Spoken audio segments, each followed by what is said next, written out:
ਇਹ ਗੱਡੀ ਦਾ 17 ਮਾਡਲ ਦੀ ਸੀਵੀ ਕਿ ਅਗਰ ਕਿਸੇ ਲੈਣੀ ਹੋਵੇ ਤੇ ਆਪਣੇ ਕੋਲ ਮੌਜੂਦ ਹੈ ਡੋਗਰ ਮੋਟਰ ਤੇ ਬਹਾਵਲਪੁਰ।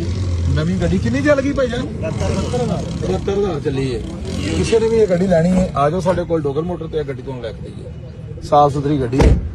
ਔਰ ਇਹਦੀ ਅਸੀਂ ਲਵਾਇਆ ਦਾ 47 ਲੱਖ ਰੁਪਏ, 48 ਲੱਖ ਰੁਪਏ ਦੀ ਗੱਡੀ ਦੇ ਰਹੇ ਨੇ ਭਾਈ ਹਰੀ। 0300 0303456619 ਇਸ ਨੰਬਰ ਤੇ ਰਾਬਤਾ ਕਰਕੇ ਤੇ ਗੱਡੀ ਲੈ ਸਕਦੇ ਹੋ। ਬਹੁਤ ਜੁਮਾ ਇਤਵਾਰ ਸੀ ਕਾਰ ਮੇਲਾ ਲਾਈਦਾ। ਔਰ ਨਾਲੇ ਸਾਡੇ ਨਾਲ ਆਓ ਸਾਰੇ ਡੀਲਰ ਭਾਈ ਰਜਿਸਟਰਡ ਹੋਵੋ। ਜਿਹੜੇ ਸਾਡੇ ਨਾਲ ਡੀਲਰ ਰਜਿਸਟਰਡ ਨੇ ਉਹਨਾਂ ਵਾਸਤੇ ਕੋਈ ਕਮਿਸ਼ਨ ਨਹੀਂ। 30,000 ਦਾ 30,000 ਉਹਨਾਂ ਨੂੰ ਅਸੀਂ ਫ੍ਰੀ ਕਰਕੇ, ਠੀਕ ਹੈ। ਸਾਰਾ 30,000 ਕਮਿਸ਼ਨ ਇਹਨਾਂ ਨੂੰ ਮਿਲੇਗਾ। 1 ਮਹੀਨੇ ਦਾ ਕਮਿਸ਼ਨ ਤੁਸੀਂ ਸਾਨੂੰ ਦੇਣਾ, ਬਾਕੀ ਸਾਰਾ ਕਮਿਸ਼ਨ ਤੁਹਾਡਾ। ਇਹ 2 ਨਿਸ਼ਾਨ ਹੈਗੇ ਨੇ ਛੱਤ ਤੇ ਬਸ, ਬਾਕੀ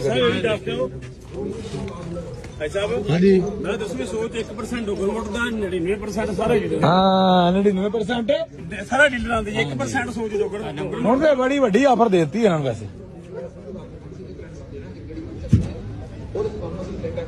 ਆ ਸਾਡਾ ਮਾਸ਼ਾਅੱਲਾ ਜੀ ਪਹਿਲਾ ਹਫਤਾ ਐਤਵਾਰ ਬਾਜ਼ਾਰ ਹੈ ਇੱਥੇ ਆਪਣਾ ਬਹਾਵਲਪੁਰ ਦੇ ਵਿੱਚ।